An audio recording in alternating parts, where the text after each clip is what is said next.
부동산이 다시 냉각됐잖아요. 굉장히 침체가 될 거예요. 빚으로 부동산 값을 올렸다고 봐야 돼요. 3차 하락은 진짜 일본 같은 사태가 올 수도 있는 거예요. 장기간의 침체가 올 수 있는 거지. 언젠가는 좋아지겠지 하고 버티는데 저는 좋아지리라고 보진 않아요.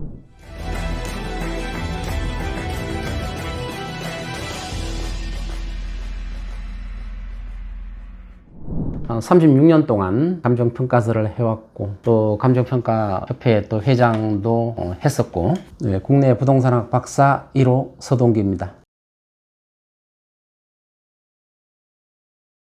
우리나라는 아직 아파트 문화가 시작된 지가 얼마 안 돼요. 최초의 우리나라 아파트가 1958년에 종합 아파트가 생겼어요. 5층짜리가. 그때 연탄 보일러 떼는 아파트라고 그래가지고 엄청나게 최신식이라고 당시에 아파트 5층짜리가 진 거죠. 그래서 우리나라 아파트 문화는 58년에 생겼으니까 한 65년 됐나요? 얼마 안 돼요. 그래서 초고층에 대해서 아직도 한 번도 겪어보지를 못했어요. 근데 지금 이제 그 당시에 5층짜리 아파트를 재건축을 시작했잖아요. 15층, 20층을 지으니까 5층 아파트 사는 분들이 이득이 엄청나게 생기는 거예요. 늘어나니까. 분양하고도 돈이 남으니까 평수도 늘려가고 또 돈도 더 돌려받고. 근데 지금 있는 20층, 30층 아파트를 재건축을 하려면 뭐 60층, 70층 이렇게 지을 수밖에 없잖아요. 압구정이나 이런 아파트 50층 이상 짓는다 그러잖아요. 초고층화 됐을 때 나중에 그 50층, 60층 지은 아파트를 다시 재건축하면 또 100층, 150층, 200층까지 지어야 거기 살고 있는 분들이 큰 비용 부담을 가지지 않는 거예요. 분양을 하고 남는 돈 가지고 또 건축비로 써야 되니까. 근데 그러한 돈을 부담할 능력이 안 되는 분들은 그 아파트를 살 수가 없어요. 한 명, 두 명 떠나기 시작해요. 낡은 아파트에는 못 살거든요. 떠나기 시작하면 그래서 초고층 아파트가 슬럼화되는 이유가 바로 그런 이유 때문에 슬럼화되는 거예요. 원칙적으로 그렇게 많이 차이 나는 경우는 지금은 없고 이거는 감정평가에 대한 정확한 시스템을 몰라서 그래요. 감정평가는 목적별로 평가하거든요. 담보대출을 받을 때는 앞으로 이 부동산에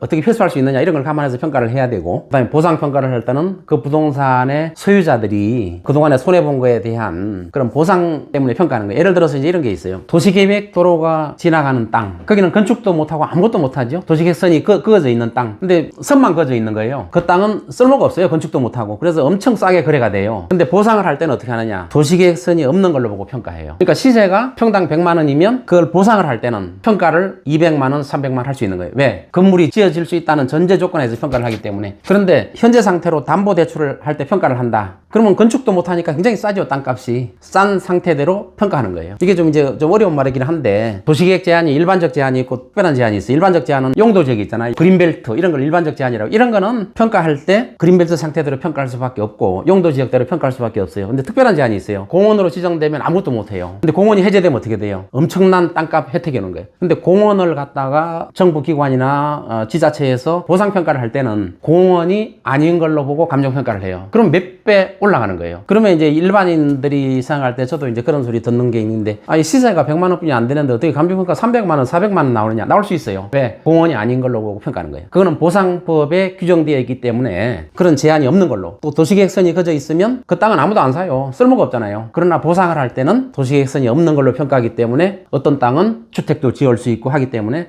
평가 금액이 몇 배가 차이 날 수도 있는 거예요. 그건 평가 기법 때문에 나오는 거고 또 법률 때문에 나오는 거기 때문에 날 수가 있다는 거죠. 경매 평가를 할 때 시점이 있어요. 그럼 감정평가를 할 때 몇 달 전에 시세로 감정평가를 하는 거예요. 그럼 부동산 값이 막 오르는 시점에서는 경매를 받으려니까 감정평가 금액이 왜 이렇게 싸지? 이렇게 보는 거예요. 근데 부동산 값이 떨어지는 시점에서는 과거에 몇 달 전에 평가된 높은 금액은 그때는 정상적인 금액이죠. 근데 부동산 값이 떨어지면 왜 이렇게 비싸지? 고가로 감정했지? 고가로 감정한 게 아니라 몇 달 전에 시세를 반영해서 감정한 거예요. 그래서 부동산 값이 떨어지는 시점과 오르는 시점은 감정가를 보는 시각이 달라진다는 거죠. 지금은 거의 뭐 20, 30% 봐야 되겠죠. 지금은 부동산이 다시 냉각됐잖아요. 22년도, 작년도 같은 경우는 굉장히 또 올랐어요. 그때 오른 이유가 정부에서 대출을 하는데 굉장히 혜택을 줬어요. 빚으로 부동산 값을 올렸다고 봐야 돼요. 근데 사실은 22년도에 정부에서 특단의 대책을 하지 않았으면 부동산 값이 계속 떨어졌을 거예요. 근데 그때 정부가 떨어지도록 놔뒀어야 돼요. 놔뒀으면 나중에 정상화되는데 굉장히 도움이 되는데 그때 떨어지는 걸 막았단 말이에요. 정부의 대책으로 인해서. 그래서 떨어져야 되는데 다시 올라가는, 그 올라간 게 이제 빚더미에서 올라간 거예요. 빚이 폭증하면서 값을 올린 거예요. 근데 지금은 그 효과가 다 했어요. 우리 특례보금자리론이 있죠? 그게 40조 넘게 특례 보금자리론을 했는데 우리가 1조만 시장에 풀려도 부동산 값은 상당히 활성화돼요. 그러다 보니까 지금 특례 보금자리론 효과가 다 끝났죠. 이제 그때가 이제 1차 하락이라고 그러면은 이제 지금은 2차 하락이에요. 2차 하락에서 정부가 또 특단의 대책을 세우고 정부의 돈을 푼다든가 또 규제를 대폭 완화하다 이런 특단의 대책을 세웠을 때 2차 하락을 또 막을 수는 있을지 몰라요. 막기는 물론 힘들다고 보지만 이것을 막으면 문제가 생기는 거예요. 이걸 또 막았다면 3차 하락은 진짜 일본 같은 사태가 올 수도 있는 거예요. 장기간의 침체가 올 수 있는 거지. 개발을 하시는 분들은 많은 리스크를 안고 사업을 하는 거예요. 그리고 그 리스크를 정부가 안아주는 순간 더 큰 리스크가 기다리고 있다는 거죠. 지금 이제 PF가 프로젝트 파이낸싱인데 앞으로 질 거를 예상해가지고 금액을